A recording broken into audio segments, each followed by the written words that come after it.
Inside the tight confines of his Ki-84 Hayate cockpit, Captain Masau Swinyaga secures his worn leather gloves, preparing for another sortie. His fighter represents the pinnacle of Japanese aerial technology, stationed at Chofu Airfield just 20 miles from Japan's capital. The familiar thunder of approaching B-29 bombers echoes across the morning sky, but today carries an unfamiliar urgency. Static erupts from his radio. Ground control sounds confused, almost panicked. Unidentified silver aircraft, coming from the southeast. The veteran aviator's expression hardens. Southeast makes no sense. The closest American fighter installation sits on Saipan, more than 600 miles distant. No escort fighter he's ever encountered possesses such reach. For 3 years, this 28-year-old squadron commander has engaged everything America has deployed against Japan. P-38 Lightnings over Philippine battlefields, F6F Hellcats launching from carrier decks, the formidable F4U Corsairs near Okinawa. Yet those confrontations occurred near American strongholds or naval vessels. Here, deep within Japanese territory, their fighters have maintained absolute dominance. No foreign aircraft should penetrate this far inland. Sergeant Yamamoto, his ground crew chief, hammers urgently against the fuselage. Emergency launch. Unidentified fighters approaching Tokyo from southern approaches. The captain's chest tightens. Southern approaches mean what exactly? He runs quick calculations. American forces seized Iwo Jima 5 weeks prior, but that island remains 650 miles away. No fighter aircraft on Earth possesses operational range sufficient for such a journey. The aerodynamics simply don't allow it. His Nakajima engine sputters to life, and through the morning haze, he glimpses reflected sunlight off distant metal. These aren't the dark profiles of carrier-launched aircraft. Something entirely different approaches, something that defies possibility. The command crackles through his headset with unmistakable alarm. All aircraft scramble immediately. Unknown fighters over central Tokyo. As his aircraft accelerates down the runway and climbs to 15,000 feet, a single horrifying question dominates his thoughts. How have American fighters penetrated all the way to the capital? What Captain Swinyaga cannot possibly understand in this moment is that he's witnessing a complete revolution in air combat doctrine. These silver aircraft streaking toward Japan's heart represent far more than a new design. They embody the destruction of Japanese air dominance over their own nation. The era of P-51 Mustang extended range operations has arrived. To comprehend the shock flooding through Japanese pilots, you must understand their expectations about fighter capabilities in April 1945. Every fighter aircraft they'd encountered operated under identical physical constraints. Extended range required performance sacrifice. Additional fuel meant reduced armament. Longer missions created vulnerable targets limping homeward on fumes. The Japanese had mastered this brutal compromise themselves. Their celebrated A6M0 achieved legendary range by eliminating armor protection, self-sealing fuel systems, and pilot safety features. The result could traverse enormous distances, but burst into flames from a single accurate burst. Pilots privately called it the flying coffin when American bullets found their mark. American fighters embodied opposite design philosophy. Powerful, heavily armed, thoroughly protected, but restricted to short-range operations.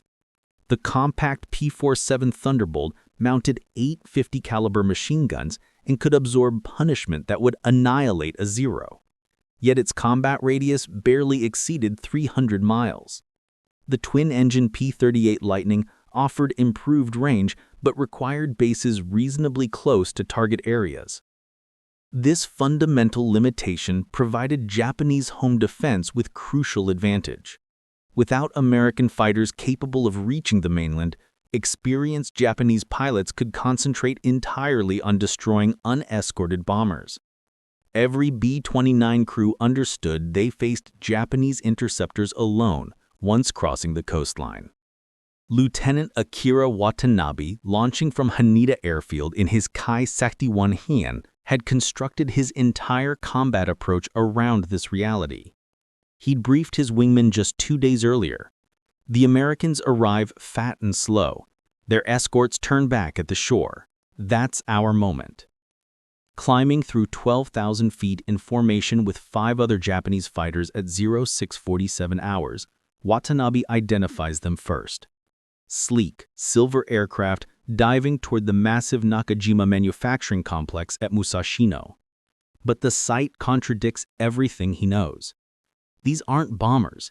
They're single-engine fighters maneuvering with the assured confidence of aircraft operating from nearby bases. "Control, this is Lightning 3, Watanabe transmits urgently. I count 15, 20 single-engine fighters attacking the Musashino facility. Type unidentified." Radio frequencies explode with bewildered communications. Japanese pilots throughout the Tokyo region report identical impossible sightings. American fighters operating freely over Japan's core, executing precision strikes hundreds of miles from any known airfield. Captain Tomojiro Ogawa, commanding the 103rd Sentai from Koseda Airfield, carries 25 confirmed victories. He's fought Americans over the Philippines, above Okinawa, during countless homeland defense missions. As he closes to 1,000 yards on a formation of mysterious silver fighters, he recognizes something completely unprecedented. The aircraft possess deadly elegance, clean lines, and purposeful engineering. Their elliptical wings recall British Spitfires, yet the nose extends longer, more aggressive. Most disturbing, they carry substantial external fuel tanks beneath their wings while maneuvering like aircraft at mission start, not fuel-depleted mission end. "Impossible," Ogawa mutters into his oxygen mask. "Those drop tanks should be empty by now." What Ogawa cannot realize is that he's observing the culmination of American industrial and technological achievement. The fusion of North American aviation's P-51 Mustang with British Rolls-Royce Merlin engine technology, optimized for unprecedented range. These silver aircraft have traversed over 675 miles from Iwo Jima, engaged in high-intensity combat over Tokyo, and still possess sufficient fuel for the return journey. The P-51D Mustang's internal capacity of 184 gallons, combined with 2 108-gallon external tanks, and the Merlin V1657's extraordinary fuel efficiency has created something Japanese strategists never imagined. A fighter with combat radius exceeding 850 miles.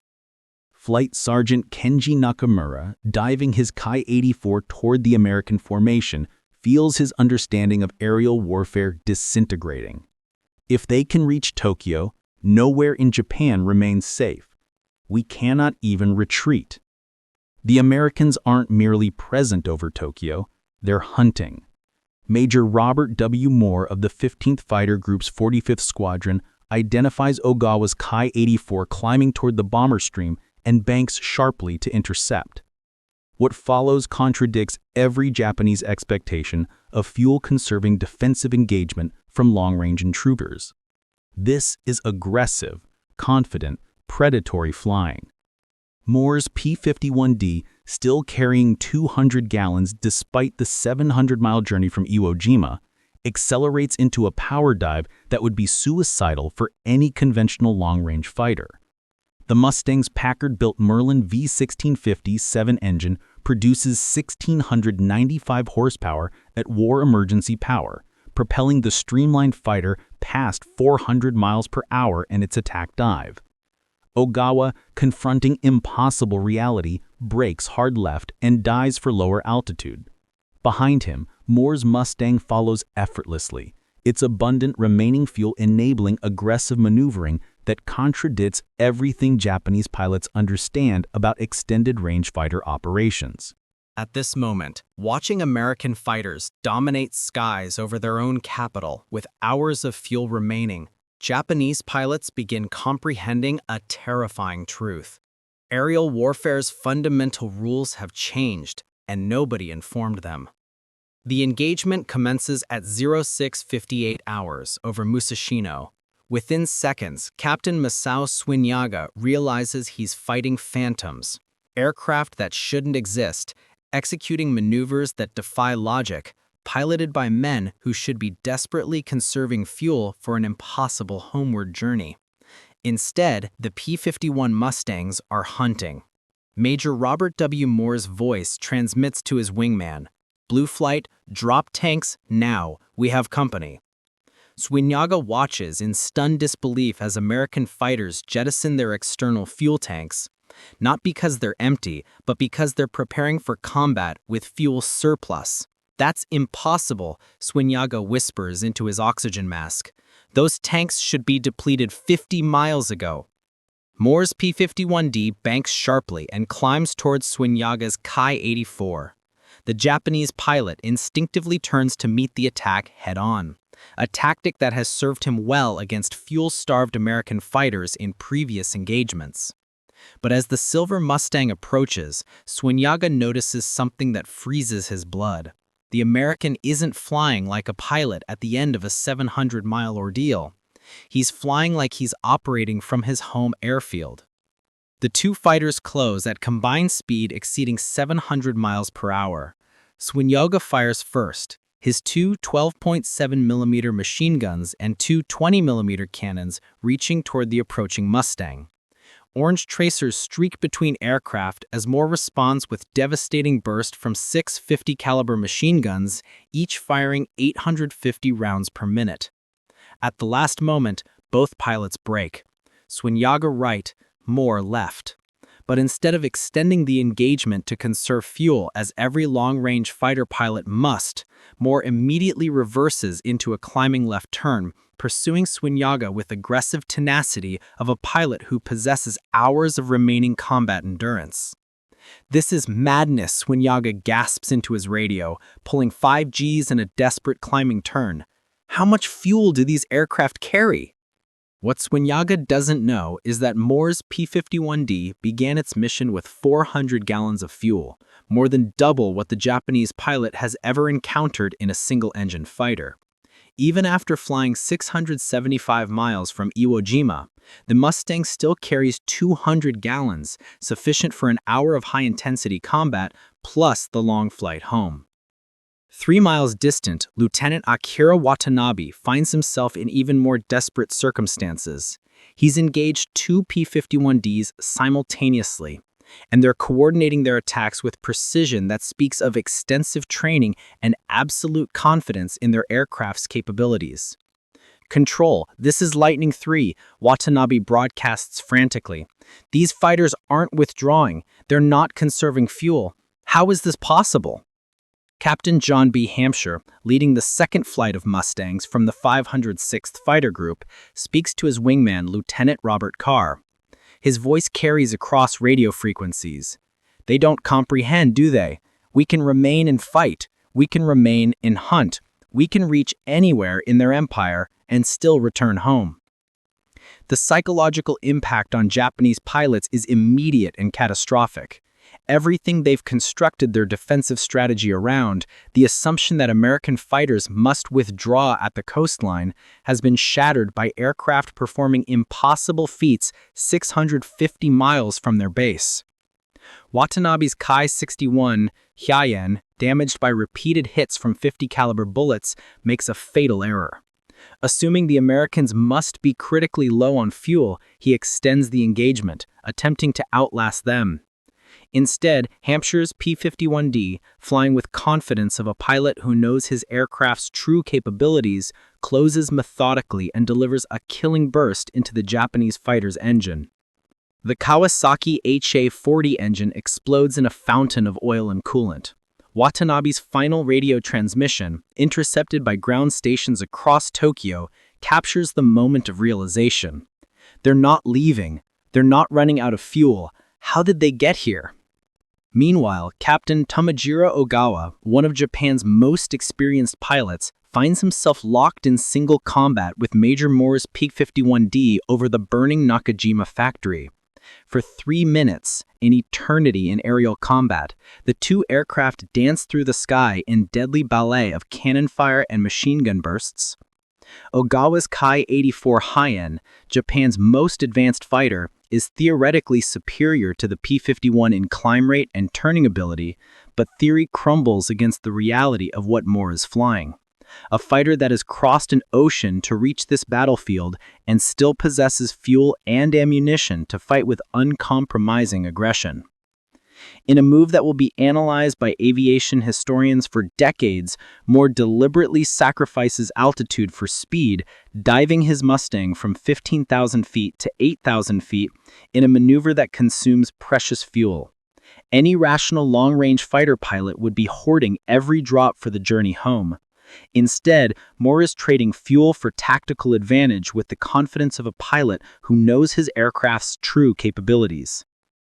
Ogawa, following the dive, suddenly recognizes the trap. The P-51's superior high-speed handling characteristics give Moore the advantage in the dive, while the Mustang's abundant fuel reserves allow aggressive maneuvering that the Japanese pilot cannot match without risking fuel starvation on his own short flight home.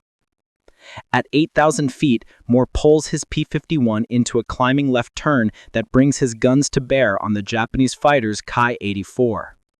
The .650 caliber machine guns fire in perfect synchronization, sending a stream of bullets that tears through the Japanese fighter's left wing and fuel tank. Ogawa's last conscious thought, as his aircraft begins its final dive toward Tokyo's streets, perfectly captures the moment when Japanese air superiority dies. If they can come this far, if they can fight this long, we have already lost the war. At 0714 hours, just 16 minutes after first contact, the engagement concludes. 7 Japanese fighters have been shot down. 2 P-51Ds have sustained damage, but both will return to Iwo Jima. A round trip exceeding 1,350 miles that should be impossible for single-engine fighters. As the Mustangs reform and begin their long journey home, still carrying enough fuel for nearly 3 more hours of flight, radio chatter from Japanese ground control tells the story of warfare revolution. All units report status. How many American fighters remain operational? Are they withdrawing to their carriers? Control, there are no carriers within 500 miles. Then where are they going? Flight Sergeant Kenji Nakamura, among the few Japanese fighters to survive the encounter, will later write in his diary, "Today I witnessed the future of air warfare, and it terrifies me. If the Americans can dispatch fighters anywhere in our empire with fuel to spare, then nowhere is safe. The homeland is no longer protected by distance. The age of American air supremacy over Japan has begun, carried on wings of aircraft that redefined what was possible in the sky." Captain Masau Swinyaga never returned from that April morning. His Ki-84 Hayate, discovered weeks later in a rice field outside Tokyo with empty fuel tanks and its pilot dead from a single .50 caliber bullet in the heart, became a symbol of Japan's transformed reality. The impossible had become routine. American fighters now owned the skies over the Japanese homeland. The psychological impact of that first P-51 very long-range mission rippled through the Imperial Japanese Army Air Force like a seismic shock. Flight Sergeant Kenji Nakamura, one of the few survivors of the April 7th engagement, captured the moment in his diary.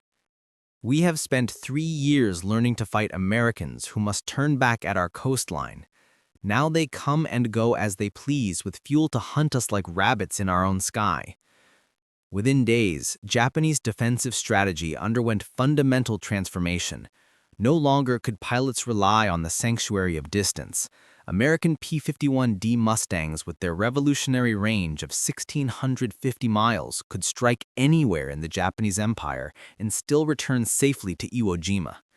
The mathematical certainty that had protected Japan's industrial heartland, that no single-engine fighter could cross such vast distances, had been obliterated by American engineering genius. The numbers tell the story of Japan's new nightmare.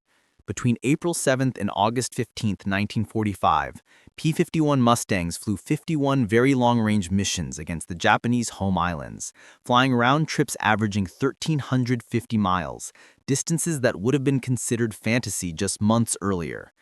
American fighters claimed 341 Japanese aircraft destroyed, for the loss of only 62 P-51s. But the true devastation wasn't measured in aircraft shot down. It was measured in the collapse of Japanese pilot morale. Master Sergeant Isamu Sasaki, a veteran pilot who survived the war with 38 victories, later recalled, "After April 1945, we stopped believing we could win. If the Americans could send fighters from Iwo Jima to Tokyo with fuel to spare, what else could they do? Where could we hide?" The P-51 Mustang had achieved something beyond military victory. It had created a revolution in strategic thinking. The Merlin engine's fuel efficiency, combined with the Mustang's aerodynamic perfection and massive internal fuel capacity, had rewritten the rules of aerial warfare. Japanese pilots who had spent years exploiting the fuel limitations of American fighters suddenly found themselves outranged, outgunned, and systematically hunted over their own territory. Captain Tomojiro Ogawa's final words, recorded by ground control before his Ki-84 crashed into Tokyo Bay, became prophetic. "If they can come this far, we have already lost the war." He was right. The ability to project fighter power across vast distances had shifted the strategic balance irrevocably. Japan's aircraft factories, previously protected by geography, became regular targets for precision fighter attacks. The Japanese attempt to counter this new threat only emphasized their desperation. By summer 1945, experienced pilots like Warrant Officer Kenji Fujimoto were attempting to ram B-29 super fortresses, not from samurai honor, but from practical reality that traditional tactics had become useless against enemies who could appear anywhere with unlimited endurance. Today, the P-51 Mustang's very long-range missions stand as one of history's greatest examples of how technological breakthrough can fundamentally alter the course of warfare. Modern military analysts still study those impossible flights from Iwo Jima to Tokyo as textbook examples of how range, endurance, and strategic reach can become decisive weapons. The silver Mustangs that shocked Japanese pilots over Tokyo on April 7, 1945, didn't just win air battles, they redefined what was possible in the sky. They proved that with the right combination of engineering brilliance and tactical innovation, the impossible becomes inevitable. The next time you see a P-51 Mustang in a museum or at an air show, remember Captain Masau Swinyaga's final question: how did they get here? The answer changed the world.